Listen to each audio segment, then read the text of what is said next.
They called me an extra mouth. My own daughter, the girl I raised with blistered hands and sleepless nights, let her husband shove me out like trash. All those years of sacrifice, gone erased with one cruel sentence.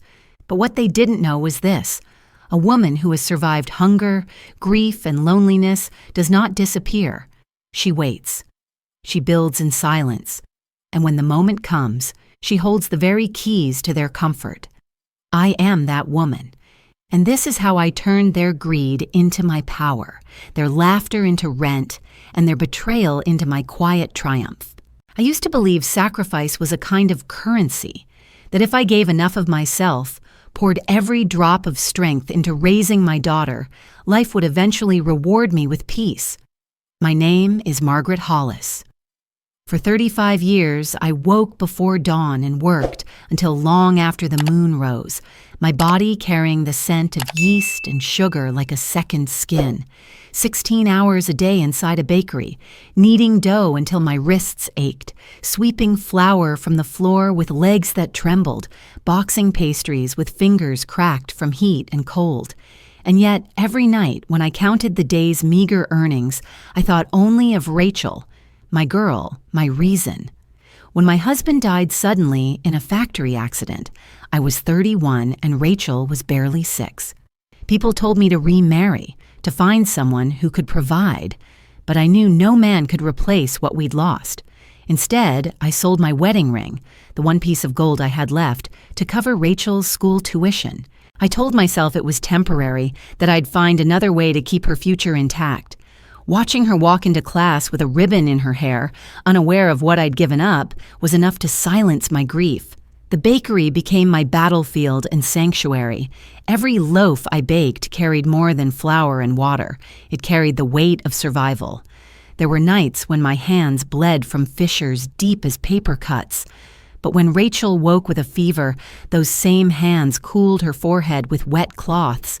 She never saw the blisters, only the comfort. That was the kind of love I knew how to give. Invisible, constant, unacknowledged. I remember one winter when money ran so short that dinner was nothing but bread ends dipped in watered-down broth. Rachel asked why I wasn't eating. I told her I'd already had mine at the bakery. She smiled, believed me, and ate her small portion without complaint. I chewed air that night, convincing myself that a mother's hunger was lighter than a child's. That was the rhythm of my life. Deny myself so she would never feel empty. Over the years, I became skilled at stretching pennies into meals, at turning exhaustion into routine.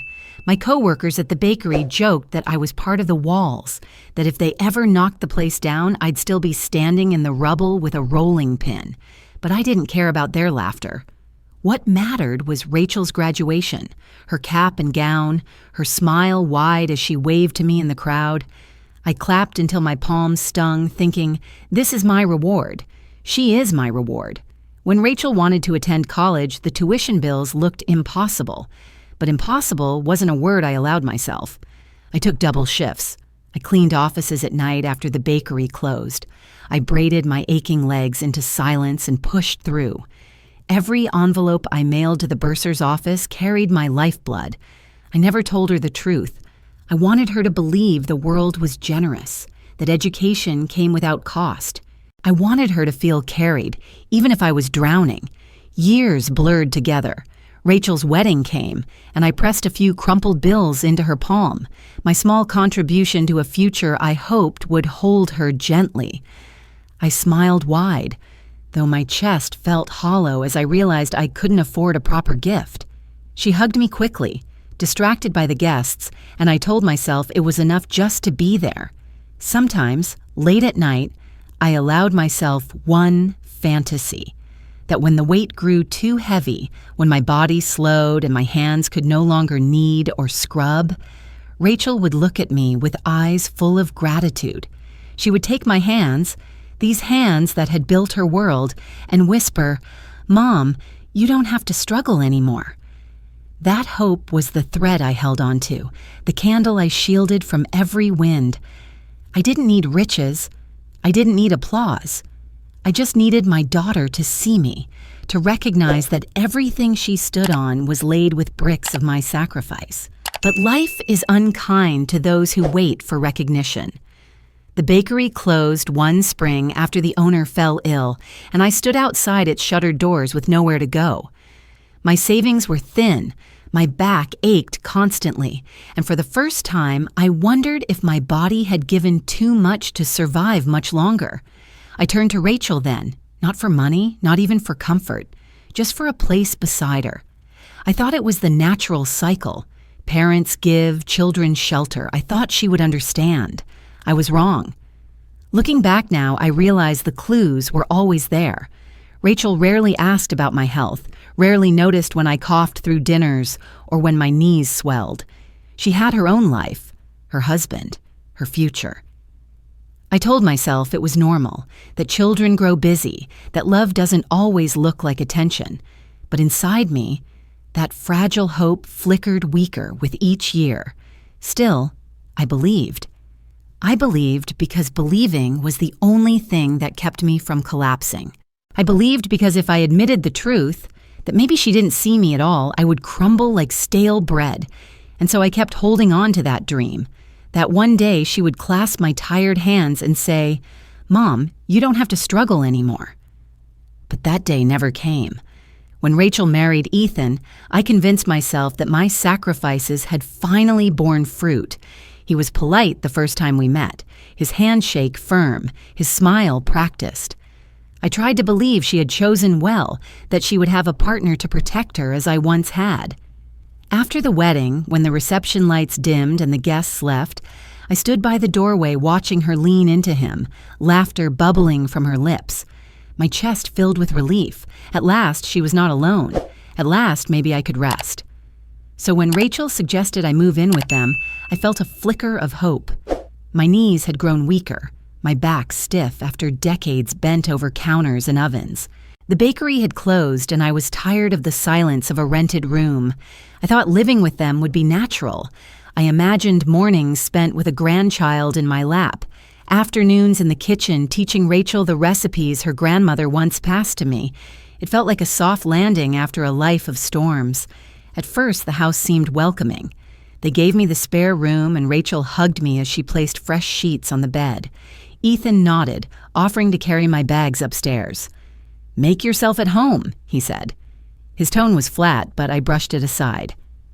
Adjusting takes time, I told myself. Families learn each other's rhythms. Weeks passed. I tried to remain useful, cooking dinner when Rachel worked late, folding laundry before she returned from errands. I tiptoed through mornings to avoid disturbing Ethan's sleep. I believed my presence was a gift, not a burden. I wanted to belong. But slowly, I noticed the air between them shift when I entered a room. Ethan's conversations grew quieter, his eyes narrowed when he found me at the stove. Rachel laughed less around me. One evening, I overheard their hushed voices through the thin walls. "She's always here," Ethan murmured. "She's my mother," Rachel whispered back, but the tone lacked conviction. "Still, we can't keep supporting another mouth. We're building our future. She should understand." My chest tightened. I pressed my hand against the wall as if it could hold me upright. Another mouth. As though decades of giving, of starving so she could eat, of laboring so she could study, were reduced to nothing more than hunger she was forced to share. I told myself I had misheard. I clung to denial because the truth was too sharp to swallow. The moment came weeks later, at dinner. I had prepared roasted chicken, mashed potatoes, green beans with garlic, Rachel's favorite from childhood. I waited for her to smile, to say it tasted just like before. Instead, she pushed her food around the plate, eyes lowered. Ethan cleared his throat. His voice was calm, measured, the way people speak when they have rehearsed their cruelty. "Margaret, we've been talking. We can't afford another mouth in this house." The words landed heavier than a slap. I stared at him, searching for some trace of hesitation, some crack of guilt. But his face was smooth, his fork lifted casually to his lips, as though he had simply commented on the weather. I turned to Rachel, my daughter, my everything. She lowered her gaze, her fingers twisting her napkin into knots. No defense, no protest, only silence. That silence was worse than Ethan's words. Silence meant consent. Silence meant she had chosen him over me. My heart ached in a way no labor, no hunger, no loneliness had ever managed. I swallowed, my throat dry. I didn't mean to be a burden, I whispered. Rachel said nothing. I excused myself from the table. In the quiet of the spare room, I folded clothes with hands that shook. Every shirt carried the scent of detergent, sterile and cold. I placed them carefully into my old suitcase, the same one I had used when I left my childhood home decades ago, hopeful for a future I thought would be better. The house was silent except for the muffled clink of dishes being washed. I imagined Rachel standing at the sink, Ethan's shadow behind her. Did she feel relief? Did she feel guilt? Or had I already become a stranger in her mind, a problem resolved by removal? When the suitcase was zipped, I sat on the edge of the bed. The walls around me held no memory of love, only the faint echoes of disapproval. My chest felt hollow, my eyes burned, but no tears came. I had given too much already. Even grief felt like a luxury. I stood, smoothed the blanket, and carried the suitcase down the stairs. Rachel was in the hallway, her arms crossed, her lips pressed tight. She didn't reach for me. She didn't stop me. I wanted to say goodbye, but the words clung to my throat. Goodbye to what? To motherhood? To decades of devotion? To the illusion that love is always returned? Instead, I opened the front door. The night air was cool, heavy with the scent of rain.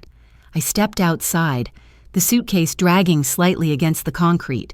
Behind me, the door clicked shut. The sound was final, sharp, like a gavel striking. And in that moment, I understood the truth. Within the walls of the family I had built with blood and bone, I was no longer a mother, no longer even a person. I was only a shadow, dismissed with a sentence. The door closed behind me, and I realized that in my daughter's house, I had become nothing more than a ghost. The first night after I left Rachel's house, I carried my suitcase up a narrow flight of stairs to a rented room that smelled of damp wood and mildew. The landlord barely looked at me when I handed over the deposit. The ceiling sagged with water stains, and the single light bulb flickered like it was deciding whether to burn out entirely. A thin mattress lay on a metal bed frame that squeaked when I sat down. It wasn't home. It wasn't even comfort. It was just shelter. 4 walls to hold my loneliness. The rain leaked through the roof that night, dripping into a bucket I set by the corner. Each drop echoed like a reminder of where I had landed, cast aside, forgotten. I pulled my blanket tight around me, the springs of the bed pressing into my back. I stared at the cracked ceiling and thought of the soft quilt I once spread across Rachel's childhood bed, the one stitched with care by my own mother's hands. Now it belonged to someone else, folded neatly in a room where I no longer existed. Days turned into weeks. No phone calls came, no knocks at the door. Rachel did not ask where I'd gone, not even a message on my birthday. I walked to the corner store that day and bought a small loaf of bread with the last crumpled dollar in my pocket. I sat alone in my room and tore it apart with shaking hands. Each bite tasted dry, bitter, not from the bread itself, but from the silence that surrounded me. I had once made cakes filled with cream and joy for her birthdays, lit candles while she laughed. Now, there was nothing but stale bread and the hum of a broken heater. Sometimes I walked the streets to fill the hours. Strangers brushed past me without a glance. To them, I was another aging woman with tired eyes. To myself, I was a mother untethered, a life without anchor. I wondered if invisibility felt this heavy for everyone, or if it was only unbearable when you knew the people who should see you had chosen not to. One evening, I opened the drawer of the rickety desk by the window and found an old notebook I had carried with me since the bakery closed. Its pages were yellowed, edges curled from years of flour-dusted fingers. I pressed a pen to paper and began to write. Not anger, not accusations, just the raw truth that clawed inside me. Was my love nothing? I stared at the question until the ink smudged beneath my hand. It wasn't hate I felt. It wasn't even rage. It was emptiness. The hollow ache of being erased. I thought of the nights I went hungry so Rachel could eat, the mornings I worked through fevers so her tuition would be paid. If all of it meant nothing now, then what was the measure of a mother's life? Tears blurred the words, but I didn't wipe them away. I closed the notebook and pressed it to my chest as if it could steady the tremor of my heart. For a moment, the room fell silent except for the ticking of a cheap clock on the wall. That silence, heavy and still, was the pause my body needed. Not to rage, not to break, but to simply breathe through the grief. The next morning, as I shuffled through the pile of mail left in the downstairs box, I found an envelope wedged between catalogs and unpaid bills.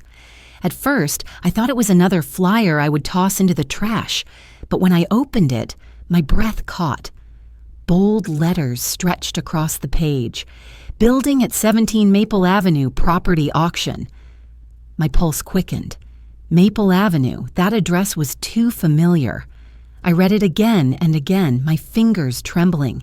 It was the very building where Rachel and Ethan rented their apartment, the place I had once hoped would be a new beginning for all of us. For a long moment, I stood in the dim hallway, the flyer shaking in my hand. Fate, or coincidence, or something beyond either, had placed this paper into my grasp. I folded it carefully, pressing the crease until it was sharp. A laugh, small and disbelieving, escaped my lips. It wasn't joy. It was something quieter, more fragile, the faint stir of possibility. Back in my room, I laid the flyer on the desk beside my notebook. The ink of my question still glistened faintly. Was my love nothing? I looked between the two, my pain etched in words, and the paper offering a chance, however slim, to answer differently. For the first time in months, the corners of my mouth lifted. It was not the smile of victory, not yet. It was the hesitant curve of someone who had nearly forgotten what hope felt like. I folded the paper again, slid it into my notebook, and closed both with deliberate care. My heart still ached, my body still weary, but a thought whispered at the edges of my mind, maybe I was not finished. Maybe there was more to my story than being cast aside.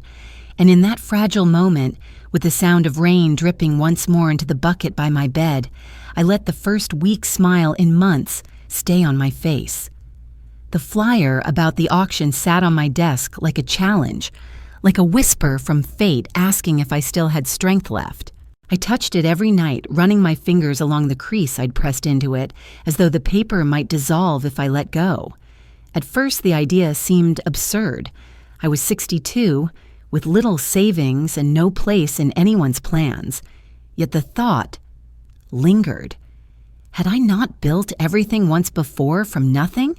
Wasn't I the woman who turned flour, water, and aching hands into a daughter's future? One evening, as the smell of mildew clung to my clothes, I opened my old recipe book. The pages were stained with butter and sugar, each note scribbled in the margins, a memory of nights at the bakery. I set out the simplest ingredients I could afford: flour, sugar, yeast, eggs. The dough clung to my fingers, sticky and stubborn, but as I kneaded, I felt life return to me. The rhythm was familiar, like an old hymn. My wrists ached, but the sound of air pockets bursting under pressure was a melody of survival. I baked a batch of sweet rolls and wrapped them in parchment. The next morning, I walked to the small park near the church and set them on a folding table with a handwritten sign. Fresh homemade pastries, $2. I didn't expect much. I thought maybe one or two would sell out of pity. But by mid-morning, the rolls were gone. A woman returned, holding her half-eaten pastry, eyes wide. "My grandmother used to make these," she said. "You can't find this taste anymore." Something shifted inside me. It wasn't just about selling food. It was about reviving memory, stitching the past into the present. I baked again the next day and the day after. Soon, people came looking for me, asking, "Do you have more of those rolls?" They paid in cash, small bills crumpled into my palm, but each dollar was heavier than its weight. It carried validation. I saved every cent, storing it in an envelope beneath the loose floorboard in my room. My body grew tired, but my heart stirred. I was not invisible here. People looked at me, spoke my name, thanked me.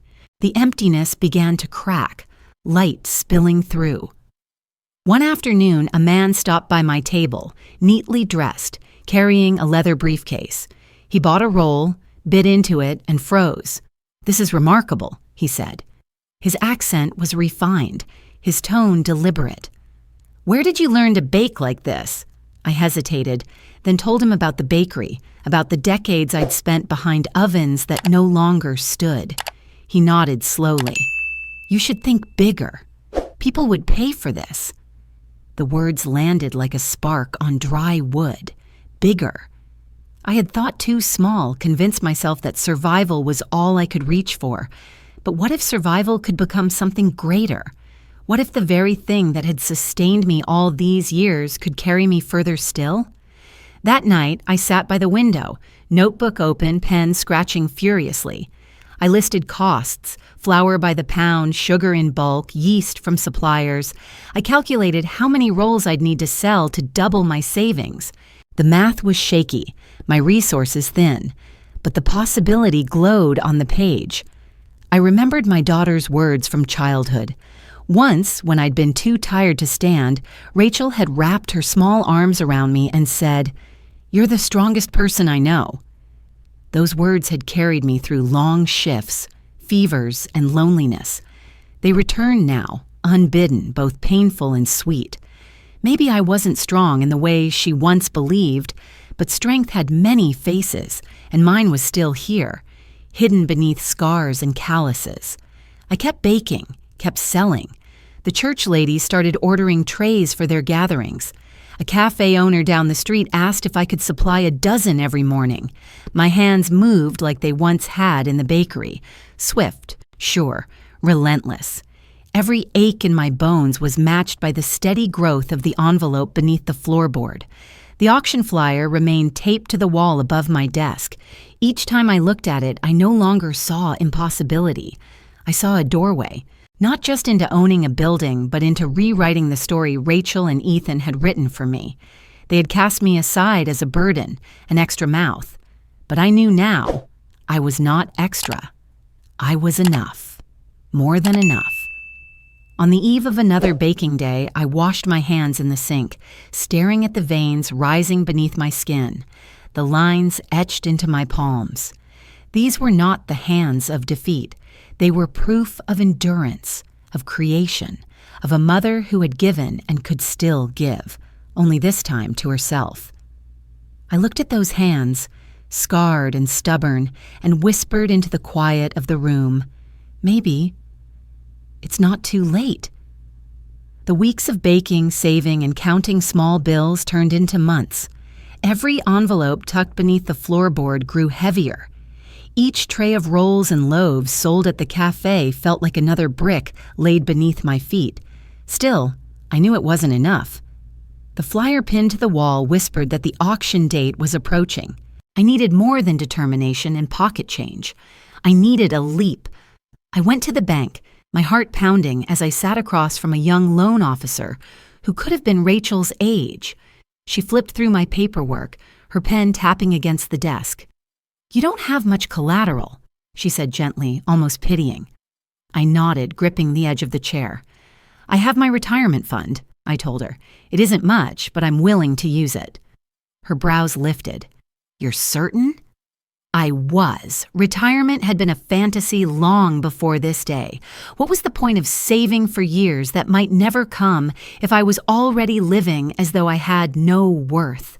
Better to risk it now, when there was still a chance to change my story. The approval came slowly, but it came. I walked out of the bank with a promise of funds, my hands trembling as I held the paperwork. I had gambled what little future security I had left. For the first time in decades, the risk wasn't for Rachel.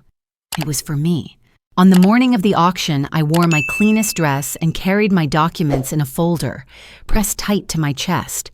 The room was filled with men in press suits and women with sharp eyes, all with more money than I could ever dream of. I took my seat in the back, my body shrinking against the weight of their confidence. When the bidding began, my heart thudded in my ears. The numbers climbed quickly, higher than I expected. My stomach twisted. I told myself I was foolish, that I should walk away before humiliation swallowed me whole. But then I thought of Ethan's voice. "We can't afford another mouth in this house." The words had scarred me, but they also sharpened me. I raised my paddle. 20,000! My voice wavered but carried. Heads turned. Some smirked. I knew what they saw. A tired woman in an old dress, clinging to a dream too large for her frail frame. The bidding went higher. I lifted my paddle again and again. I was nearing my limit when a hand touched my shoulder. I turned to see a man with gray hair, his face lined but kind. Recognition hit me. Henry, who had once delivered flour to the bakery decades ago. "Margaret Hollis?" he whispered. "I thought that was you." We spoke in hushed tones between rounds. He told me he had followed my story in fragments, heard whispers of my baking at the cafe. He still remembered my cinnamon rolls from years ago, the ones that kept him warm on long delivery mornings. "If you're bidding for that building, I want in," he said. "I trust your hands more than any investment I've ever made." The auctioneer called another number. I hesitated, my funds nearly exhausted. Then Henry raised his paddle beside mine. The room rippled with surprise. Together we pushed the bid further, our determination weaving into one. At last, the gavel fell. Sold. The word rang like a hymn. My body sagged in relief, tears burning behind my eyes. I had done it, not alone, but still, I had done it. When I walked out of that building, clutching the paperwork that named me the new owner of 17 Maple Avenue, I could hardly breathe. The world looked sharper, brighter. The same streets that had once swallowed me in loneliness now stretched like a path carved by my own will. Meanwhile, Rachel and Ethan lived their days untouched by my struggle.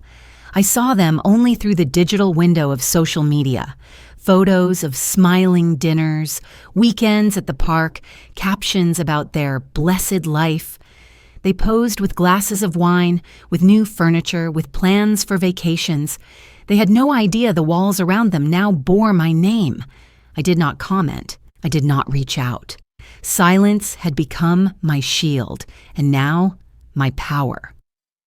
On the day I signed the final documents, the keys were slid across the polished wood of the lawyer's desk.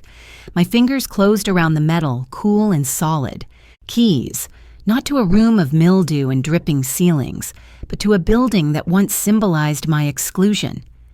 I stood there, clutching them, my heart pounding with a rhythm I hadn't felt in years.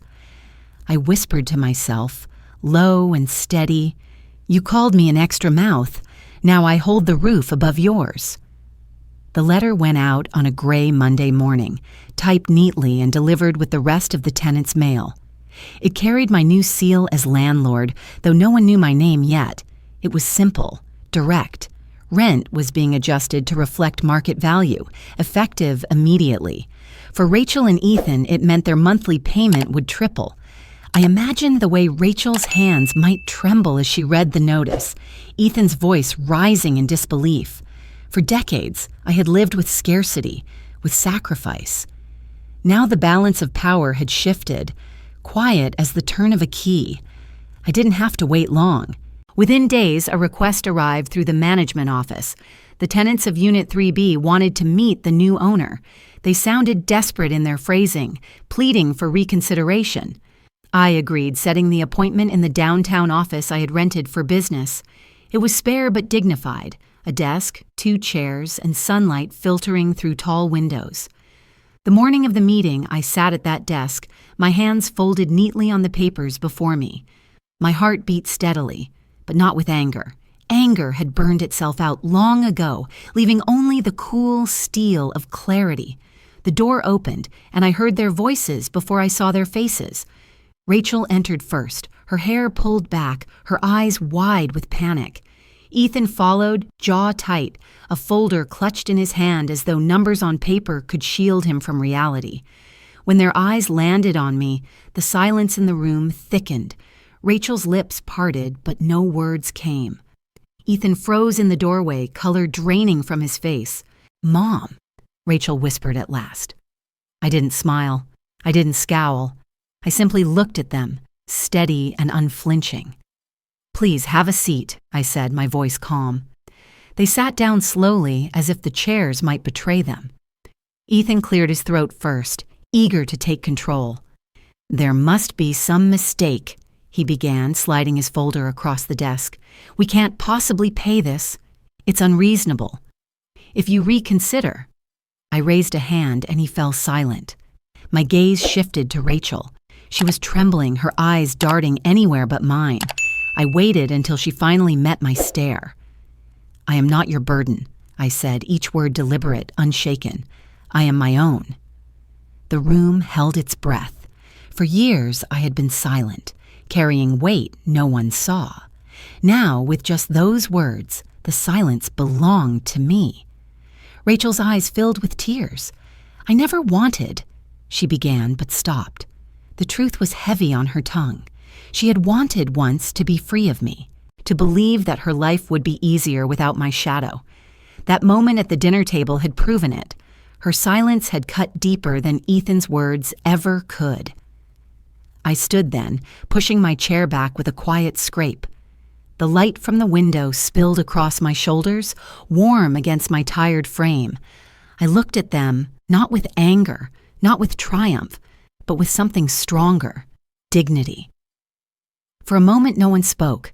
The air was thick with everything unsaid, years of sacrifice, the wound of betrayal, the sharp edge of regret.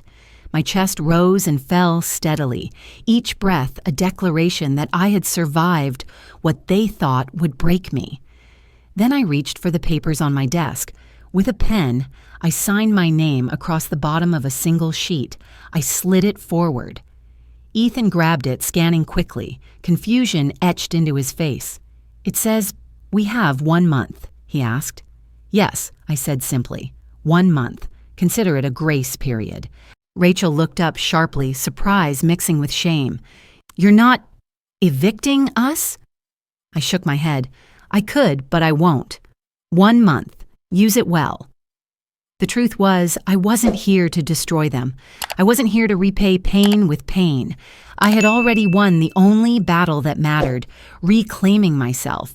To show them mercy was not weakness. It was proof that even after being erased, I still had the power to choose, not from desperation, but from strength.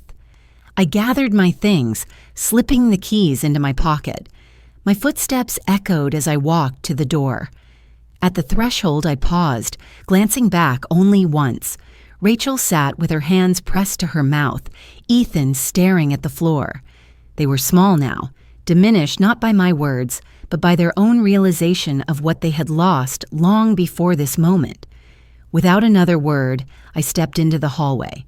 The door clicked shut behind me, final and unyielding, and as I walked away, I felt no bitterness, no hunger for revenge, only the weight of freedom settling into my bones.